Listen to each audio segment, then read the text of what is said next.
Hey guys, this is Dr. Shivam, and in this part, we will discuss some of the miscellaneous topics from ENT. So let us see this X-ray. This X-ray basically shows us a radio opaque shadow in the frontal sinus. So here, this blackish area is showing you the frontal sinus. This is X-ray of the paranasal sinus, occipitomental view with open mouth. So here you can see the sphenoid sinus due to open mouth, and what we can see is in the frontal sinus here we can see one radio opacity. So most commonly your provisional diagnosis will be an osteoma.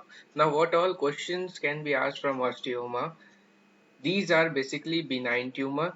The most frequently asked in your previous year is the most common location of osteoma is frontal sinus, followed by ethmoid, maxillary and sphenoid. So sequence will be frontal sinus if given an option. If not given, the next best option will be ethmoid sinus, then maxillary sinus, and then the sphenoid sinus. Most commonly seen in second to fifth decade, male greater than female. Presentation as an incidental finding on radiograph, or when in late stage may present as visual impairment or complications like meningitis, pneumocephalus with seizure. Management is simple. We have to remove it if it is causing complications. So by endoscopic sinus surgery, we excise or remove the osteoma. Now moving to the second miscellaneous topic, that is nasal myiasis. So these are larvae of the species called Chrysomia species in the nose. So these are presence of ova of the flies, and the treatment is 10% chloroform. We put the 10% chloroform, sedate the larva and then remove it. And mostly seen in atrophic rhinitis patient when mucosa becomes insensitive to flies. Now, this X-ray shows you the foreign body in nose, and who will be putting it? Mostly children. So mostly in children we will be getting the foreign body nose, and the most important presentation will be infection. So here comes one MCQ. Most common cause of unilateral mucopurulent discharge from nose will be your foreign body. In similar way, the unilateral mucopurulent discharge or bloody discharge, the answer will be again the foreign body of nose. Means it can also present as blood stained discharge.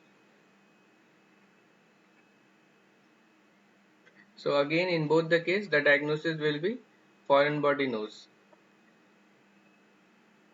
And in many cases, if the foreign body is lodged for long time, many time, calcium deposits around it and we call it as rhinolith. So if foreign body is not in your option, we search for rhinolith. So rhinoliths are little difficult to remove and we generally need general anesthesia to remove these rhinoliths. Okay, so we remove it under endoscopic guidance.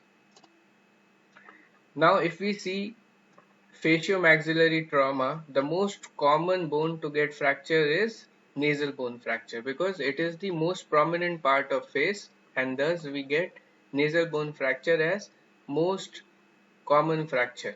And if you see the nasal bone, they form a pyramid in the face. So like a tent, they form the pyramid, and there are different types of pattern of nasal bone fracture, like impacted, green stick, comminuted, open book, bilateral, unilateral. So these are different patterns of fracture you will be getting for nasal bone. And what symptoms you will be getting?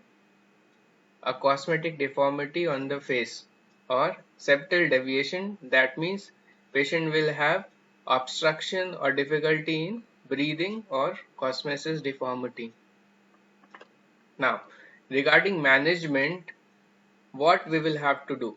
So if here the time is important. If the patient presents before 24 hours, and if the patient is having any complaint like cosmetic deformity or difficulty in breathing, and under 24 hours we do the nasal fracture bone reduction.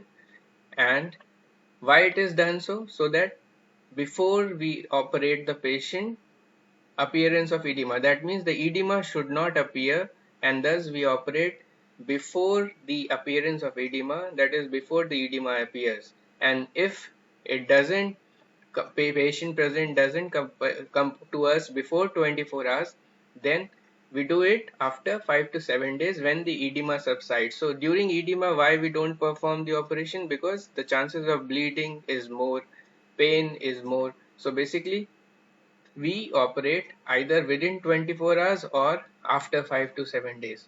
Now if the patient is very careless and presents to us very late, like after 2 to 3 months, then what happens is there occur the callus bone formation, and due to this callus bone formation it is difficult to now reduce the bone, and then we plan the rhinoplasty. So later, at later stage, like after 6 months, we plan the rhinoplasty for this callus formation, because now we will have to do osteotomy of the callus formation. So we will wait for minimum of 3 months to operate this patient when complete callus formation will occur, and then we will do osteotomy and do the rhinoplasty to do the repair of the fracture. Now we will move to the another fracture, that is zygomatic fracture. This zygomatic fracture is the second most common fracture of the face, and it is called tripod fracture because here you get zygomatico-frontal, zygomatico-maxillary and zygomatico-temporal bone fractures.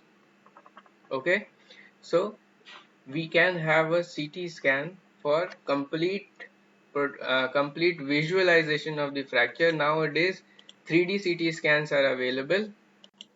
And now with the different 3D CT scan, the benefit is we observe that it also has a fourth limb, and that is why it is also called quadripod fracture now.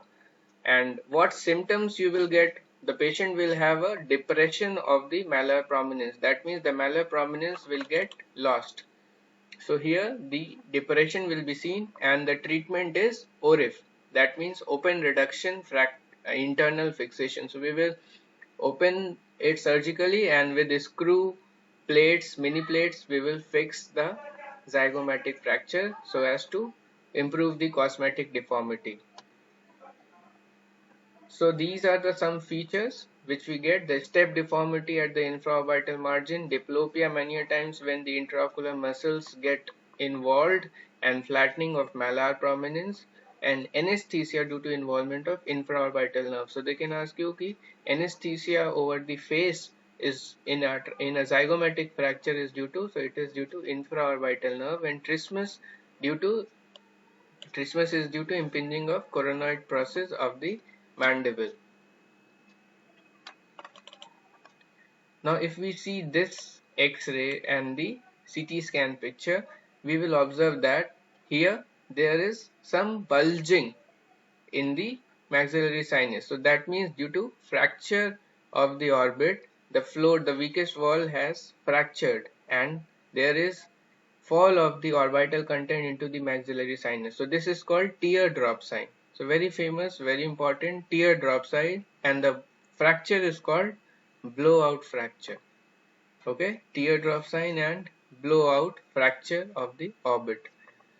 So the management is we apply the mesh at the floor of the orbit to repair this fracture. So titanium mesh are there that we can apply it. Now moving to the fractures of maxilla in the maxillary trauma, this is Le Fort 1, Le Fort 2 and Le Fort 3.